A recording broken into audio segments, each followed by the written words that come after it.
नमस्कार, मी मृणाली पिळणकर. तुम्ही पाहत आहात LS मराठी 10च्या बुलेटिनमध्ये तुम्हा सर्वांचं स्वागत. पाहुयात काही महत्त्वाच्या बातम्या. नागरी उड्डाण मंत्र्यांवर रोहित पवारांची आग पाकड. आर्थिक संबंधांसह सगळंच काढलं. अजितदादांच्या विमान अपघाताच्या संवेदनशील विषयावर केंद्रीय नागरी उड्डाण मंत्र्यांनी दिलेलं थातूरमातूर आणि वेळ मारून नेणारं उत्तर संपूर्ण देशाने बघितलंय. रोहित पवारांची टीका. मुख्यमंत्री देवेंद्र फडणवीस उद्या दिल्ली दौऱ्यावर जाणार. केंद्रीय संचलन समितीच्या बैठकीचं आयोजन. बैठकीला मुख्यमंत्री फडणवीस उपस्थित राहणार.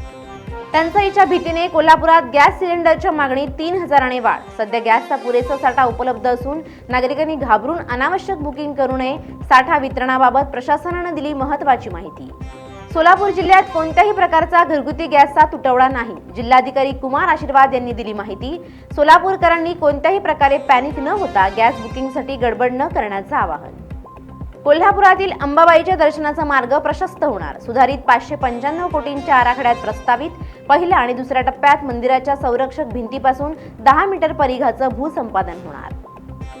घाटी रुग्णालयात 5 दिवस पुरेल एवढाच रक्तसाठा, तर खासगी रक्त केंद्रांमध्ये 15 ते 30 दिवसांचा साठा. परिस्थिती लक्षात घेता नागरिकांनी स्वेच्छेने रक्तदानासाठी पुढे यावं, प्रशासनाचं आवाहन. सिल्लोड पोलिसांची मोठी कारवाई. बोलेरो पिकअपमधून 2 गायी आणि एका वासराची चारा पाण्याविना अपुऱ्या जागेत दाटीवाटीने वाहतूक. पोलिसांनी वाहनासह आरोपीला घेतलं ताब्यात. वाशिम जिल्ह्यात अवकाळीच्या भीतीने हरभरा काढणीची लगबग. उत्पादन घटल्याने शेतकरी चिंतेत. बदलत्या हवामानाचा फटका बसल्याने उत्पादनात घट.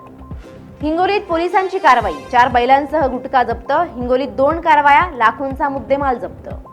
वाशिम जिल्ह्यात वाढत्या तापमानाच्या पार्श्वभूमीवर पशुवैद्यकीय सेवा सकाळी 8 वाजल्यापासून सुरू. पशुपालकांना दिलासा. शासनाकडून नवी नियमावली लागू. या होत्या आताच्या घडीच्या काही महत्त्वाच्या बातम्या. अशाच महत्त्वाच्या बातम्यांसाठी पाहत रहा LS मराठी.